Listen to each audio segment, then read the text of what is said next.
கேமராக்காக நீ எவ்வளவு பண்ற? எனக்காக நீ ஏதாவது யோசிச்சியா? பாரு சுபிக்ஷாவும் போட்ட டீலால சுபிக்ஷாவுக்கு 30 காயின் கிடைச்சது. இப்போ நியாயப்படி பார்த்தா சுபிக்ஷா அந்த நாமினேஷன் ஃப்ரீ பாஸ பாருக்கு கொடுக்கணும், அதான் டீல். ஆனா சுபிக்ஷாவுக்கு பாருக்கு கொடுக்க இஷ்டம் இல்ல. இப்படி இருக்கும்போது கனி வந்து சுபிக்ஷா கிட்ட நம்ம ஏற்கனவே 60-40 டீல் பேசணும், ஆனா நீங்க அதன்படி எனக்கு எதுவும் கொடுக்கல, இருந்தாலும் நீங்க அந்த பாஸ வியானாவுக்கு கொடுப்பீங்க அப்படின்ற நம்பிக்கையில தான் விட்டு கொடுத்தேன். சோ உங்களுக்கு எது தோணுதோ பார்த்து பண்ணுங்க அப்படின்னு சொல்லி கனி சுபிக்ஷா கிட்ட பேசிட்டு இருக்காங்க. இப்போ இது அங்கிருந்து சைட்ல பாத்துட்டு வந்த பாரு நேரா கார்டன் ஏரியா ஓடி வந்து கமருதீன் கிட்டையும் பிரவீன் கிட்டையும், டேய் சுபிக்ஷாவை ஏதாவது செஞ்சே ஆகணும்டா. கியூசில உட்கார்ந்து நிறைய விஷயங்கள் பண்ணோம், ரம்யாவுக்கும் பண்ணோம், சுபிக்ஷாவுக்கும் பண்ணோம், 2 பேர்கிட்டயும் டீல் பேசணும்.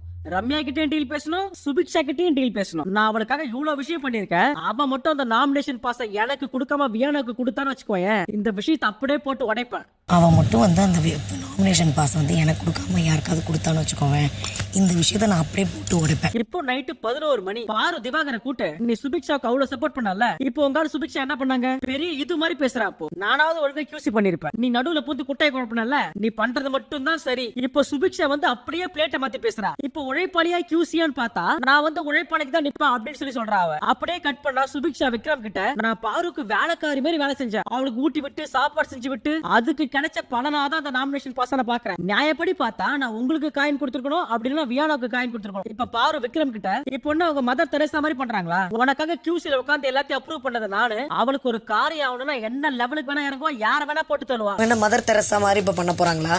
அப்ப அவங்களுக்காக வந்து இன்னைக்கு கியூசில உட்கார்ந்து எல்லாத்தையுமே அப்ரூவ் பண்ணனாங்கன்னா லூசா? டேய் எஃப்ஜே வந்து நடிக்க வந்தாண்டா, கனியக்கா பாட்டில் எல்லாம் போட்டு உடைச்சாங்க, நடுவுல அந்த கலை டேபிள் வேற தூக்கி அடிச்சா. இதெல்லாம் தாங்கிக்கிட்டு உங்களுக்கு கியூசி அப்ரூவ் பண்ணா இப்ப என் முதுகுல குத்துறீங்களா? உனக்கு தெரியுமா இவளோட உடைஞ்ச பாட்டெல்லாம் நான் அப்ரூவ் பண்ணேன். இவெல்லாம் ஒரு ஆளு சனிய. இப்படி டென்ஷன் ஆகி ஒரு கட்டத்துல அழ ஆரம்பிச்சிட்டாங்களா? இவளுடைய உடைஞ்ச பாட்டில் எல்லாம் நான் வந்து ஓகே பண்ணா இவன் ஒரு ஆளு பாரு அழுகாத, நான் சனிய. இப்ப நம்ம தூதுவர் விக்ரம் பாரு அழத பாரு உனக்காக நான் போய் பேசுறேன் அப்படின்னு சொல்லிட்டு இங்க இருந்து அங்க போய், சுபி கேம் எல்லாம் உன்னை சுத்தி நடக்குது சுபி. பாரு அழுதுட்டானா சும்மாலாம் இல்ல, ஒப்பாரி வச்சு அழுவுறா. எனக்கு என்னன்னா நீ வியானா கிட்டே ஒரு வார்த்தை கேட்டு உனக்கு இந்த பாஸ் வேணுமா அப்படின்னு சொல்லி, ஒருவேளை வியானா வேணாம் அப்படின்னு சொன்னாங்கன்னா பாரு கிட்ட கொடுத்துரு. நான் வியானா கிட்ட கேட்டனே, அதுக்கு அவ சொல்றா பாருக்கு கொடுத்தா அது அன்ஃபேர். அது இருக்கட்டும் சுபி, உனக்காக பாரு எவ்வளவு பேரை பகச்சுக்கிட்டா, அதையும் நீ கன்சிடர் பண்ணணும்ல. அப்படியே கட் பண்ணா பாரு திவாகர் கிட்ட, யோ உன்னை ஹேண்டில் பண்ணி தொலைறதுக்கு எனக்கு உயிரே போயிடுச்சு. எல்லாரும் கடைசியில என்னையே குத்துறானுங்க, நான் எவ்வளவு தடவை ஹர்ட் ஆறேன்னு உனக்கு தெரியுதா? யோ உன் சோக்குக்காக நீ எவ்வளவு பண்ற, எனக்காக நீ ஏதாவது யோசிச்சியா? கேமராக்காக நீ எவ்வளவு பண்ற, எனக்காக நீ ஏதாவது யோசிச்சியா? சைடுல நம்ம வினோத் அதெல்லாம் எப்படி யோசிப்பான்? எப்ப பாரு கேமரா கேமரா கேமரா பொண்ணு பொண்ணு பொண்ணுன்னு அலையறான். இவ தர்பீஸ். இவனை கம்பேர் பண்ணும்போது ரம்யா பாட்டில் இவ்வளவு சூப்பரா இருந்துச்சு, அவ டேஸ்ட்ல செமையா பண்ணாயா. அவளை விட்டுட்டு இவளை ஏன் நீ அப்ரூவ் பண்ண? அவ ஜெயிச்ச உடனே எப்படி மூஞ்சி திருப்பி போனா பார்த்தல. என்ன பாரு இப்படி பேசுற? நம்ம 2 பேரும் சேர்ந்து டிஸ்கஸ் பண்ணி தானே பண்ணோம். ஆனா நீ சும்மா இருந்த, நீ என் பேச்சே கேட்கல. அப்ப நம்ம கம்முனு உள்ள போந்து பாரு விடு பாரு, உனக்காக நானும் வினோத் இருக்கோம், இந்த ஆள் போனா போறேன். ஏ தர்பீஸ், நீ வந்து ரிவ்யூ பண்ணது எல்லாத்துக்குமே காரணம். தயவு செஞ்சு இங்க போயா, தயவு செஞ்சு போயிருந்த. கடைசியில் என்ன மட்டும் எல்லாருமே குத்துங்க. நீ நினைச்சது சாதிச்சிட்டல, நல்லா இருந்த, நீ நல்லா இரு. சைடுல நம்ம வினோத் வேற, யோ தர்பீஸ் ஒரு மாதுளை பழத்துக்கு சாப்பாட்டுக்கு இப்படி என்ன பண்ணிட்டே நீ? அதுக்கு நம்ம தர்பீஸ், டேய் வினோத் இந்த ஏத்தி விட்டு வேலை பாக்குறவெல்லாம் வச்சுக்காத. அப்ப நடுவுல கமருதி நேரம் உள்ள போய், ஏய் நீ கேவலமான வேண்டா, ஏய் நீ தாண்ட கேவலமானவன் பாரு, உன் மூஞ்சிக்காக இருந்தாலும் பாக்குறேன், இல்லன்னா அந்த தர்பீஸ் என்ன பண்ணுவனே தெரியாது. இவங்க 2 பேரும் சண்டை போட்டுட்டு இருக்கும்போது வினோத் உள்ள வந்து, யோ ஒரு மரத்துக்கு புடவை கட்டினா கூட நீ சும்மா இருக்க மாட்டியா அப்படின்னு சுபிக்ஷா கியூ சேப்ப புடவை மாதிரி கட்டு வந்தாங்கல்ல, அதத்தான் சொன்னாரா இல்ல தர்பீஸ் ரொம்ப காஞ்சி போய் கிடக்கு அதனால அந்த வார்த்தையை சொன்னாரான்னு தெரியல. ஆனா வினோத் சொன்னது ஒரு மரத்துக்கு புடவை கட்டினா கூட நீ பேன் பாப்ப அப்படின்றத சொல்ல வந்தாரு. ஆனா நம்ம தர்பீஸ் உள்ள போய் அப்படியே பிளேட்டே மாத்தி விட்டுடுச்சு.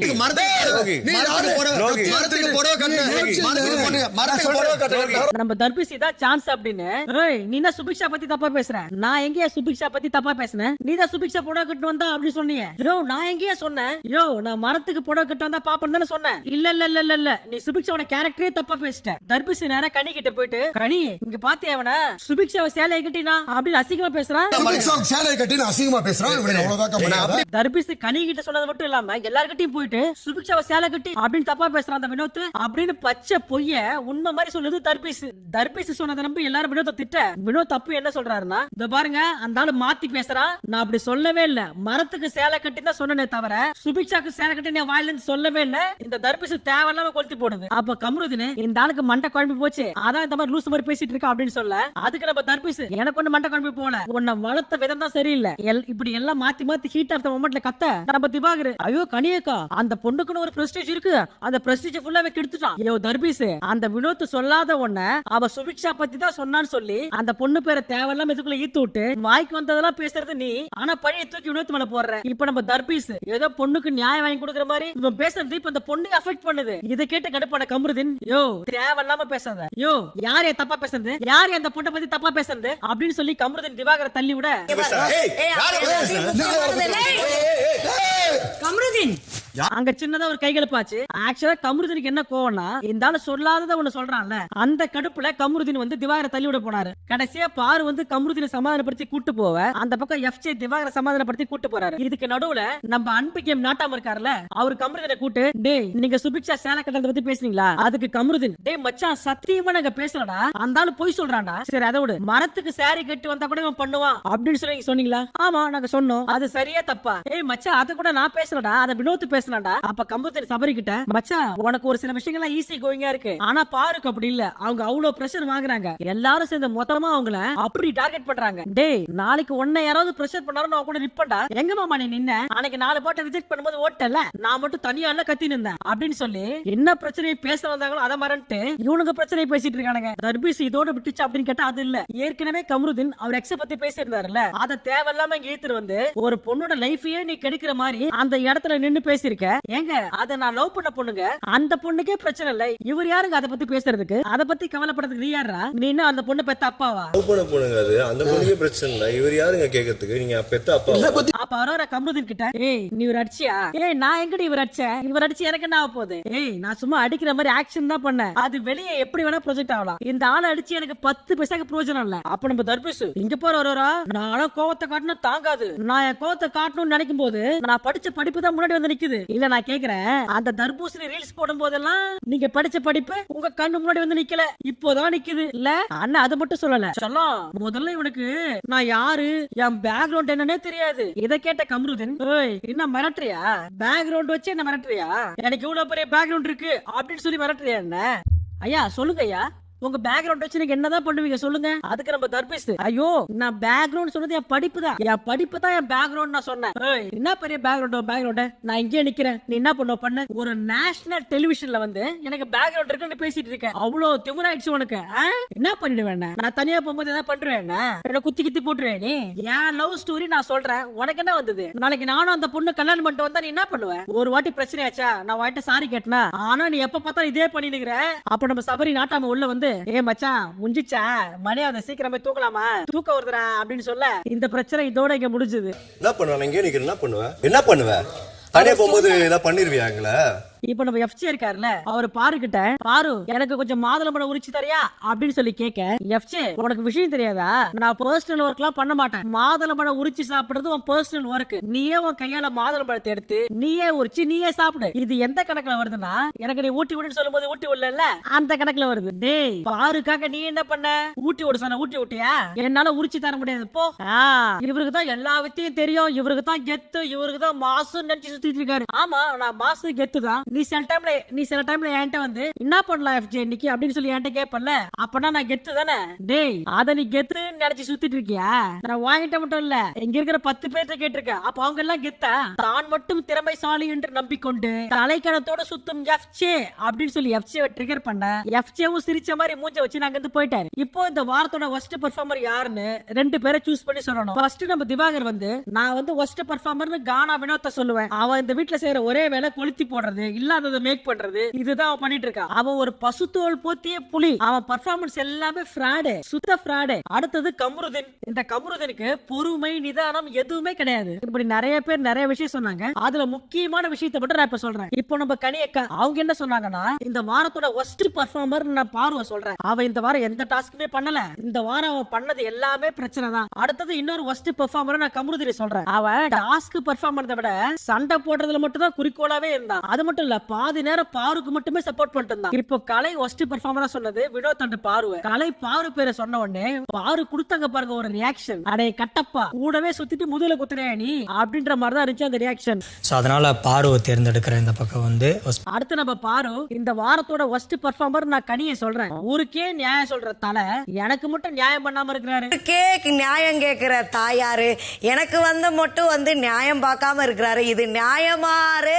இப்படி பாரு சொல்லிட்டே இருக்கும்போது பிக் பாஸ் சொல்ல போந்து சாரி பாரு உன்னால கனியை சொல்ல முடியாது. கனி இந்த வாரத்தோட கேப்டன், அடுத்த வாரம் கேப்டன் போட்டியில இருக்காங்க. சோ ஒஸ்ட் பெர்ஃபார்மரா அவங்கள சொல்ல முடியாது அப்படின்னு சொல்ல பாருவோட மூஞ்சே மாறி போச்சு. அதுக்கு பாரு பிக் பாஸ் அவங்கள சொல்ல கூடாதுன்னு சொல்லி கையை கட்டி போட்டீங்களே. சரி அதுக்கு பதிலா நான் எஃப்ஜேவை சொல்றேன். அவன் ஆணவத்துல ஆடுறான், அடுத்தவங்களை தரைக்குறைவா இகழ்ச்சியா பேசுறான், மத்தவங்களை கேவலமா பேசுறதுல நம்பர் 1 டுபாகுர் அவன். அடுத்து பாரு ரெண்டாவதா சொன்ன பேரு சுபிக்ஷா.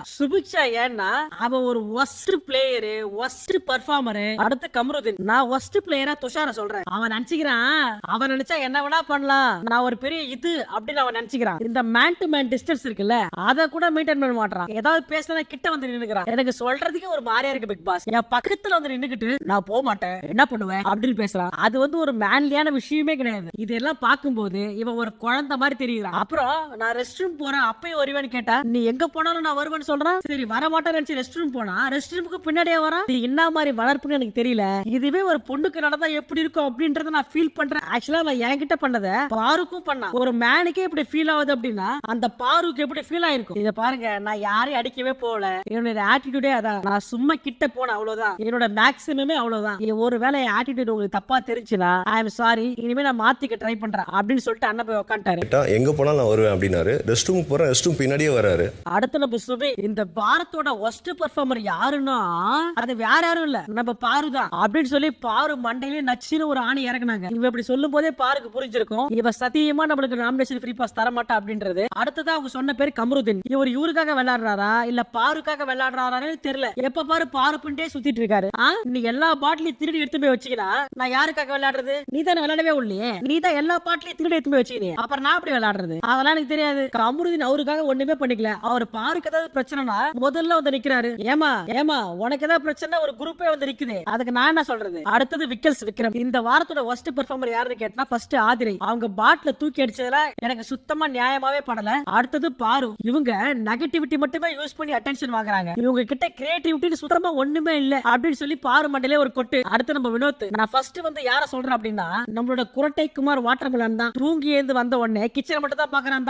தோசை சொல்றாங்களா இட்லி சொல்றாங்களான்னு இது வரைக்கும் வந்ததுல இருந்து கேமரா முன்னாடி போய் நின்னுட்டு ரீல்ஸ் மட்டும் தான் பண்றான். அதை தவிர்த்து அந்த ஆள் எதுவுமே பண்ணல. அடுத்தது நம்ம தம்பி கலையரசன் தான் அப்படின்னு ஒரு பாடி லாங்குவேஜோட சொன்னாரு. அந்த பாடி லாங்குவேஜ் நீங்களே பாத்துட்டு வாங்க. அப்புறம் பாத்தீங்கன்னா நம்ம தம்பி கலையரசன் தான்.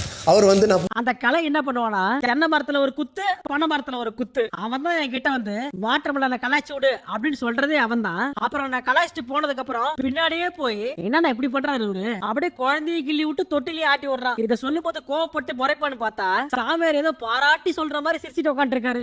அடுத்த ஆதிரை வந்து யார குத்திருப்பாங்க? நோ டவுட் அவங்க குத்துறது பாருதான். நான் சூப்பர் டீலக்ஸ்ல இருக்கேன். நான் ஏதாவது வேலை சொல்ல சுத்தமா பண்ண மாட்டாங்க, என்ன மதிக்கவே மாட்டாங்க, எந்த வேலையும் செய்ய மாட்டாங்க. ரெண்டாவது ஒஸ்ட் பெர்ஃபார்மர் யாருன்னா நம்ம திவாகர். முன்னாடில இருந்து அவர்கிட்ட சொல்லிட்டு இருக்கேன், நீங்க ஒரு சூப்பரான ஹியூமன். நீங்க பாரு பின்னாடி போறதால உங்க பேரும் கெட்டு போகுது, உங்களுக்கு தனித்துவமே இல்லாம போகுது அப்படின்னு கேட்ட உடனே நம்ம திவாகர் ஒரு ரியாக்ஷன் கொடுத்தாரு பாருங்க. திவாகர் ரியாக்ஷன் கொடுத்தா கூட விட்டுறலாம், ஆனா நம்ம கலை கை தட்டினாரு பாருங்க, அதான் ஹைலைட். நீங்க அவ பின்னாடியே போயிட்டு இது பண்ணிட்டு இருந்தீங்கன்னா இது எல்லாமே ஸ்பாயில் ஆகுது. சோ இப்ப கலை கை தட்டுறத பார்த்த பாரு இந்த எஃப்ஜே பையன் சொன்னதுக்கு கலையை சொல்லிருக்கலாம். நேருக்கு நேரம் சண்டை போடுவான். ஆனா அந்த கலை இருக்க பாருங்க துரோகி. இப்ப எஃப்ஜே ஒஸ்ட் பிளேயரா சொன்னது ஆதிரை. ஆதிரை வந்து ஆரம்பத்துல நல்லா டாஸ்க் பண்ணிட்டு இருந்தாங்க. பாரு நினைச்சிட்டு இருக்காங்க தாங்கிட்ட வந்து பேசுறதுக்கு எல்லாரும் பயப்படுறாங்க அப்படின்னு சொல்லிட்டு. ஆனா அது உண்மை கிடையாது. பாரு பார்த்த உடனே எல்லாருமே இவங்க கிட்ட போனா பிரச்சனை பண்ணுவா அப்படின்னு சொல்லி எல்லாம் ஒதுங்கி போயிடுறாங்க. இந்த பாரு இருக்காங்கல்ல அவங்க வீட்டோட ரூல்ஸே மதிக்கிறது இல்ல, இந்த பிக் பாஸோட ரூல்ஸையும் மதிக்கிறது இல்ல. இப்ப அவங்க என்ன எக்ஸ்பெக்ட், அவங்க எந்தெந்த வாரம்லாம் சூப்பர் டீலக்ஸ்ல இருக்காங்களோ அந்தந்த வாரம்லாம் புது ரூல்ஸ் புக் வரணும் அப்படின்னு சொல்லிட்டு அவங்க எதிர்பார்க்கறாங்க. அவங்க பேசுறது எப்படி பேசுறாங்கன்னா நீங்க எல்லாம் குரூப், நான் தனியா இருக்கேன் அப்படின்னு சொல்லி பேசுறாங்க. ஆமா நான் ஒத்துக்கிறேன், நாங்க எல்லாம் குரூப் தான், நீ வந்து குரூப்ல டூப். கடைசியா இந்த வீட்டோட ஒஸ்ட் பெர்ஃபார்மர் அப்படின்னு சூஸ் பண்ணப்பட்ட 2 பேர் பாரு அண்ட் கமருதீன். உடனே அவங்க 2 பேருக்கும் ஜெயில் ட்ரெஸ் கொடுத்து அவங்க 2 பேரையும் ஜெயில போட்டாரு பிக் பாஸ். இப்ப பாரு கமருதீன் கிட்ட இன்னைக்கு எல்லாரும் பண்ணது இருக்கட்டும்டா, ஆனா இந்த கலை பண்ணாம ஒரு வேலை அவன் பாத்தியா நம்ம பேரை சொன்னோட துப்புறான் பத்தியா அவன். எப்பா சீ கேவலமான ஜென்மண்டா அந்த கலை. ஆனா இன்னைக்கு கலை பண்ணது என்னால நேத்தே தெரிஞ்சது. துப்புறான் பாரு, சொப்பாச்சி. அப்படியே கட் பண்ணா 2 பேரும் தூக்கி ஜெயில போட்டாங்க. இப்ப நம்ம பாரு கமருதீன் கிட்ட, டேய் எனக்கு இந்த மாதிரி ஒரே இடத்துல உட்கார்ந்து இருக்கிறதெல்லாம் பிடிக்காதுடா, நல்ல வேலை நீ என் கூட இருந்த, நினைச்சு பாரு கலையை தூக்கியா பக்கத்துல போட்டாங்கன்னு வச்சுக்கோயேன், என்ன ஆயிருப்ப நானு, அதுக்கு நீயே இருந்துட்டு போலாம் அப்படின்னு சொல்லி 2 பேரும் மாறி மாறி புலம்பிட்டு இருக்க. இந்த பக்கம் வீட்டுக்குள்ள என்ன நடக்குதுன்னா, உண்மை சொல்ல போனா அது எதுக்கு நம்மளுக்கு கண்டென்ட் தரக்கூட 2 பீஸ் ஜெயில இருக்கு, அதேதான் வீடே சோடு கிடக்குது. இந்த 2 பீஸ் வீட்டுக்குள்ள இருந்தாதான் வீடு சத்தமா இருக்கும். இதுக்கப்புறம் மீதி இருக்கிற எபிசோட பாக்கலாமா வேணாமான்னு தான் எனக்கும் தோணுச்சு. ஆனா வீட்டுக்குள்ள இன்னொரு சம்பவம் நடந்தது. அது என்னன்னா, இப்ப எஃப்ஜேவும் ஆதிரியும் பெட்ரூம்ல இருந்தாங்களா, ஆதிரை கிட்ட ஒரு வார்த்தை கூட பேசாம செவத்தை பார்த்த மாதிரி ஃப்ரீஸ் பண்ணி படுத்துட்டு இருந்தாரு. இப்போ ஆதிரை துஷாரை கூப்பிட்டு கொஞ்சம் சபரியை வர சொல்ல அப்படின்னு சொல்ல, இவங்க சபரியை கூட்ட உடனே எஃப்ஜே எழுந்து போக பாக்குறாரு. ஆனா ஆதிரை கை பிடிச்சி எங்க போற உட்காரு அப்படின்னு சொல்ல, ஆனா ஆதிரை சொல்ல கேட்காம எஃப்ஜே அந்த பெட்டை விட்டு எழுந்து போயிட்டாரு. இப்போ ஆதிரை சபரியை கூட்டு, நேத்து நைட்டு நீ என்ன பேசுற அவங்கிட்ட, நான் போய் அவங்கிட்ட எனக்கு சப்போர்ட்டா பேசு அப்படின்னு சொல்லி வாண்ட சொன்னா, பெரிய இவ மாதிரி பேசிட்டு இருக்க அந்த எஃப்ஜே. இப்போ இந்த விஷயம் என்ன மேட்டர்னு தெரியல. இது அரசல் புரசலா பாக்கும்போது சபரி போய் எஃப்ஜே கிட்ட ஆதிரை கிட்ட பேசு அப்படின்னு சொல்லியிருக்காரு போல. சபரி சொன்னதுக்காக மட்டும் எஃப்ஜே வந்து ஆதிரை கிட்ட பேசியிருக்காரு. இப்போ ஆதிரைக்கு என்ன கோவம்னா, நீயா வந்து பேச மாட்டேன், சபரி சொல்லிதான் வந்து என்கிட்ட பேசுவ அப்படின்றத ஆதிரை கோவம். இதான் நடந்திருக்கும் அப்படின்னு சொல்லி எனக்கு தோணுது. ஏன்னா 1 hour ஷோல நான் பார்த்த வரைக்கும் இவங்க 2 பேரும் பேசுற மாதிரி எனக்கு தெரியல. சரி விஷயத்துக்கு வருவோம் வாங்க. இப்போ ஆதிரை எஃப்ஜேவை பார்த்து, அவன் வேணும்னா என்கிட்ட வந்து பேசுவானா, அவனுக்கு வேணானா என்கிட்ட மூஞ்சி காட்டுவானா, இல்ல புரியல எனக்கு. இருக்கிறதுனா எப்பவுமே ஒரே மாதிரி இருக்கணும், பிடிக்கலையா பேசாம போயிடணும். வெளியில இப்படி ப்ரொஜெக்ட் ஆயிடும் அப்படி ப்ரொஜெக்ட் ஆயிடும் சொல்லி சொல்றான். இப்போ இவன் நடந்துக்கிறது வெளியே எப்படி ப்ரொஜெக்ட் ஆகும்? ஒரு பொண்ணு அவன் இஷ்டத்துக்கு ஒரு நாள் ஒரு மாதிரி இன்னொரு நாள் இன்னொரு மாதிரி பேசுறான். நான் உட்காந்து அழுதுனா அவனாலதான் நான் அழுதுன்னு சொல்லி வெளியே பேசிப்பாங்களாம். அதனாலதான் அவன் வந்து என்கிட்ட பேசணும். உன்னை கேட்டனா நீ வந்து என்கிட்ட பேச அப்படின்னு சொல்லி. சத்தியமா இவன் இப்படி இருப்பான்னு எக்ஸ்பெக்ட் பண்ணவே இல்லை. இருக்குதுன்னா ஒரே மாதிரி இருக்கணும், பேசலையா பேசாம போயிடணும். ஒரு பொண்ணு இஷ்டத்துக்கு ஒரு நாள் ஒரு மாதிரி இன்னொரு நாள் இன்னொரு மாதிரி ட்ரீட் பண்ணலாமா? கூடவே சுத்துறே செவ்வாழ, நீ எது எடுத்து சொல்ல மாட்டியா அப்படின்னு சொல்லி சபரி கிட்ட கேட்க, ஆமா நீங்க ஒரு நாள் அடிச்சுக்கிறீங்க ஒரு நாள் கூடுக்கிறீங்க, உங்க பஞ்சாயத்துக்குள்ள நான் வர மாட்டேன் அப்படின்னு சொல்லி சபரி ஜெகா வாங்க. இப்ப எஃப்ஜே உள்ள வந்து, மச்சான் நான் யாருக்கிட்டே கோவப்படணும்னு அவசியம் இல்ல, யாருக்கிட்டையும் பேசணும்னு அவசியம் இல்ல, எனக்கு என் பேர் வெளியே எப்படி போனாலும் பரவாயில்ல, அப்ப நான் என்ன உன் பேரு கிடைக்க இங்க வந்திருக்கேனா,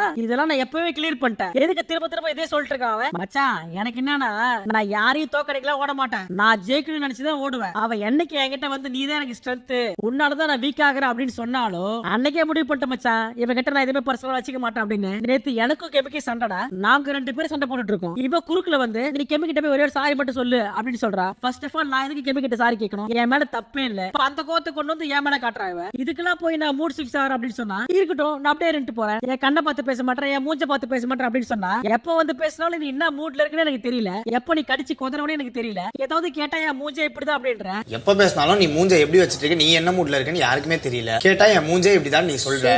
சூப்பர் சொல்லும் போது என்ன கேட்டீங்க அப்படின்னா, இந்த எஃப்ஜே ஒரு வாரத்துக்கு முன்னாடி ஆதிரை கைட்டி விட்டுருச்சு. ஆனா ஆதிரைக்கு தெரிஞ்ச ஒரே கண்டென்ட் லவ் கண்டென்ட். இப்ப எஃப்ஜே அதையும் தட்டி கடிக்கிறாப்ல. இப்ப ஆதிரைக்கு அடுத்து என்ன பண்றதுனே தெரியாம எல்லார்கிட்டயும் போய் இவன் பேச மாட்டான் இவன் பேச மாட்டான் அப்படின்னு சொல்லி புலம்பிட்டு இருக்காங்க. அடுத்த டேஸ்லரோட ஒரு ப்ரொமோஷன் டாஸ்க். இந்த டாஸ்க்ல சொல்லிக்கிற மாதிரி ஒண்ணும் பெருசா இல்ல, அதையும் மீறி இந்த டாஸ்க் பத்தி உங்ககிட்ட சொல்லணும் அப்படின்னா 2 விஷயம் மட்டும் இருக்கு, அதை மட்டும் சொல்றேன். இப்ப டேஸ்லர் யூஸ் பண்ணி மேக்கப் போட்டு காமிக்கணும். இதுல எஃப்ஜே அரோரா வினோத் எல்லாம் ஒரு டீமா வந்தாங்க. இப்போ இதுல எஃப்ஜே மேக்கப் போட்டு வந்ததை பார்த்து ஆதிரை ஒரு பக்கமா ஜொல்லு விட்டு உட்கார்ந்து இருந்தாங்க, இன்னொரு பக்கம் வியானா துஷார் பேர் போட்டு வர, அதை பார்த்த நம்ம அரோரா மூஞ்ச சிரிச்சா மாதிரி வச்சு உட்கார்ந்து இருந்தாலும் உள்ளுக்குள்ள 10 எரிமலை வெடிக்குது. கடைசியா இதுல வின் பண்ணது அரோரா டீம். ஏற்கனவே இந்த ப்ரொமோஷன் டாஸ்க்ல ரொம்ப மொக்கையா போகும், இப்ப பாருவும் இல்ல கமருதீன் இல்ல, அதனால இது அதை விட ரொம்ப மொக்கையா போச்சு. அடுத்தது இந்த வாரத்தோட பெஸ்ட் பெர்ஃபார்மர் 2 பேரை சூஸ் பண்ணி சொல்லணும். அதுல நிறைய பேர் சொன்னது விக்ரம் அண்ட் பிரவீன். இவங்க 2 பேரும் டாஸ்க்லயே ஃபோக்கஸா இருந்தாங்க, இவங்க 2 பேரும் பயங்கரமா எஃபர்ட் போட்டாங்க. சோ அதனால இந்த வாரத்தோட பெஸ்ட் பெர்ஃபார்மர் யாருன்னா விக்ரம் அண்ட் பிரவீன். இப்போ அடுத்த வாரம் கேப்டன் டாஸ்க்கு போட்டி போட போறது கனி, பிரவீன் அண்ட் விக்ரம். இப்ப பாரு ஜெயில வினோத் கிட்ட, ஏ மச்சான் இந்த திவார் இருக்கான்ல அவரை எல்லாருமே கலாய்க்கிறாங்க அப்படின்னு சொல்லிதான் ஃபர்ஸ்ட் ஒரு 10 நாள் அவருக்கு சப்போர்ட்டிவா அவர் கூடவே இருந்தேன். ஆனா அந்த ஆளு தூக்கி முதுகுலே குத்தனா பாரு, இனிமே அந்த ஆள்கிட்ட வச்சுக்கவே மாட்டேன்டா. இப்போ என்ன பண்றாரு உள்ள, அங்க அவனை சாப்பிட்டேன்னு கேட்க கூட யாரும் இருந்திருக்க மாட்டாங்க. அதானே அதேதான், அந்த ஆளு மட்டும் பேன்னு சுத்திட்டு இருப்பான் பைத்தியக்கார மாதிரி. எது எப்படியோ ஆனா பாரு சொல்றது உண்மைதான். பாரு திவாகர் கூட ஒன்னா இருந்த வரைக்கும் தான் 2 பேரும் ஆக்டிவா நிறைய கண்டென்ட் எல்லாம் கொடுத்தாங்க. எப்போ பாரு ஜெயிலுக்குள்ள வந்தாங்களோ இருந்து திவாகர் பொட்டி பாம்பா அடங்கிட்டாரு.